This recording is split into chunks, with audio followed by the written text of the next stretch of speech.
तो ये हमारा MCQ 54 है और इसमें आपको कोस्ट फंक्शन दिया हुआ है और आपको एक चीज़ और दिया हुआ है कि यहाँ x plus y is equal to 42 के एक कंस्ट्रेंट इसको आप कर सकते हैं। मतलब कि ये फॉर्म का कोस्ट फंक्शन है और वो मैक्सिमम 42 क्वांटिटी ही प्रोड्यूस कर सकता है, उससे ज़्यादा नहीं कर सकता, ये कॉन्ट्रैक्ट के कारण है। ठीक, तो आपको निकालना है कि x और y का वो क्वांटिटी जिसके लिए प्रॉफिट मैक्सिमम होगा। ठीक, तो इसी को हमें निकालना है। कोस्ट मिनिमाइजिंग यानी कोस्ट मिनिमम होगा, प्रॉफिट मैक्सिमम नहीं होगा, मिनिमम कोस्ट होगा। तो हम क्या करेंगे, कंस्ट्रेंट ऑप्टिमाइजेशन करेंगे इन दोनों का। तो मैथमेटिकल टर्म में आप इसे ऐसे लिख सकते हैं, ये कोस्ट फंक्शन है और ये subject to constraint x plus y is equal to 42। तो इसमें हम लैग्रांजियन का यूज करके इसे हम कर सकते हैं। तो सबसे पहले हम क्या करेंगे, एक लैग्रांजियन फंक्शन लिखेंगे और उसमें यही होगा कि ये होगा और बाकी यहाँ इसे हम थोड़ा सॉल्व करेंगे, यानी कि इसे हम कुछ ऐसे लिख के तब यहाँ रखेंगे। जैसे हमने इसे लिख दिया 42 माइनस एक्स माइनस वाई, यानी कि 0 के बराबर हम इसे ले लेंगे। तो ये हो गया था हमारा। इसको अब हम क्या करेंगे, 0 के बराबर जो है उसे यहाँ रख देंगे, क्योंकि ये 0 के बराबर है तो इस फंक्शन पे इससे कोई डिफरेंस नहीं पड़ेगा। लेकिन इसमें एक और चीज़ ऐड किया जाता है जिसको आप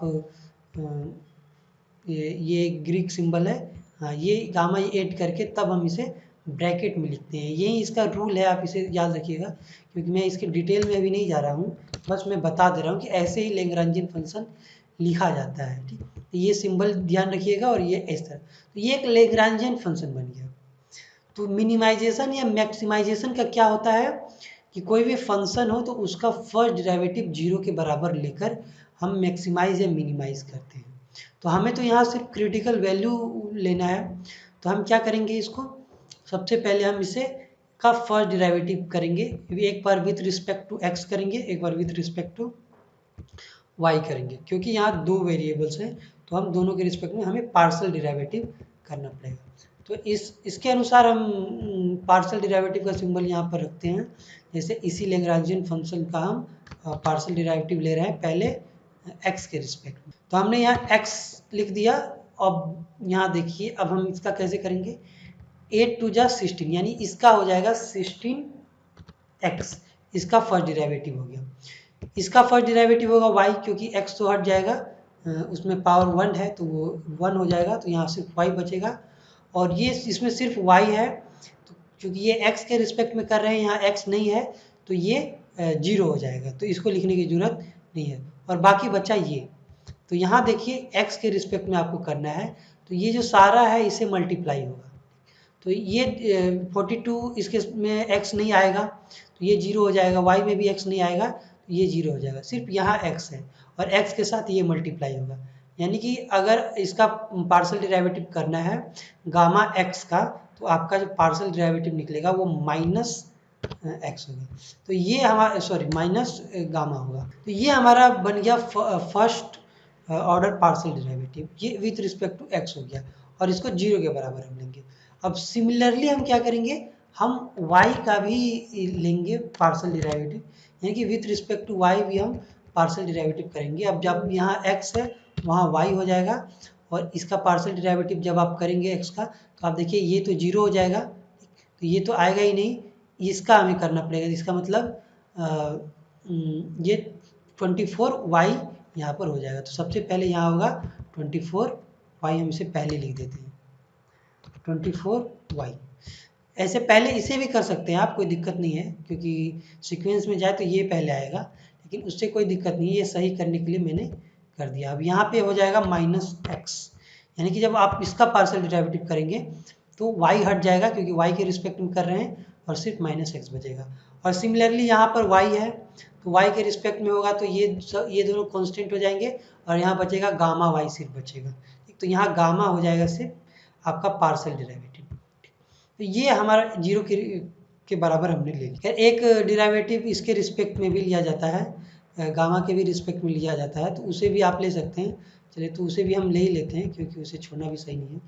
तो ये हम क्या करेंगे, यहाँ पर इसी को हम कॉपी पेस्ट करते हैं और यहाँ पर हम गामा के रिस्पेक्ट में डेरिवेटिव लेंगे। तो यहाँ जो हमने y लिखा है बस उसकी जगह पे गामा आ जाएगा। तो इसका डिराइवेटिव कीजिएगा तो सिर्फ यही बचेगा, ये वाला बच जाएगा, ये वाला पोर्शन आपका बच जाएगा इसका डिराइवेटिव के। और इसे भी हम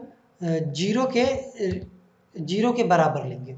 तो इस तरह से हमने 3 पार्शियल डिराइवेटिव किया और अब हमें इसे सोल्व करना है। तो इस पार्शियल डिराइवेटिव से आपको क्या क्या मिल रहा है, तो आप एक चीज़ यहाँ पर गौर कर सकते हैं कि इसे, यानी कि इसे आप ऐसे भी लिख सकते हैं, ये जो पूरा इक्वेशन आपको दिख रहा है, ये पूरा इक्वेशन दिख रहा है, इसे आप ऐसे भी लिख सकते हैं, यानी कि ये gamma is equal to gamma है, इसे आप राइट हैंड साइड लाइएगा तो ये प्लस में हो जाएगा, बाकी यहाँ 16x बचेगा और माइनस y बचेगा।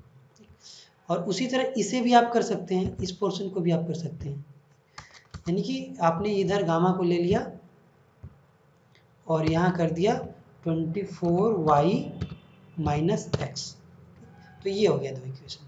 अब इसमें एक चीज़ आप देखिए कि ये गामा बराबर इतना है और फिर यही गामा बराबर इतना भी है, यानी कि ये दोनों बराबर है, ये और ये दोनों बराबर है, तो आप इसे बराबर भी लिख सकते हैं, यानी कि हम इसे ऐसे लिख सकते हैं 16xy is equal to 24y minus x, ठीक, यानी कि 16x minus y is equal to 24y minus x. तो ये हो गया। जब आप इसे सोल्व करेंगे आगे तो आप x को एक साइड लेंगे, यानी कि 16x हो गया यहाँ, फिर ये x इधर आएगा तो ये प्लस में हो जाएगा और यहाँ टोटल बचेगा 17x, और इसी तरह y को इधर ले जाएंगे तो ये प्लस में हो जाएगा तो इधर हो जाएगा 25y।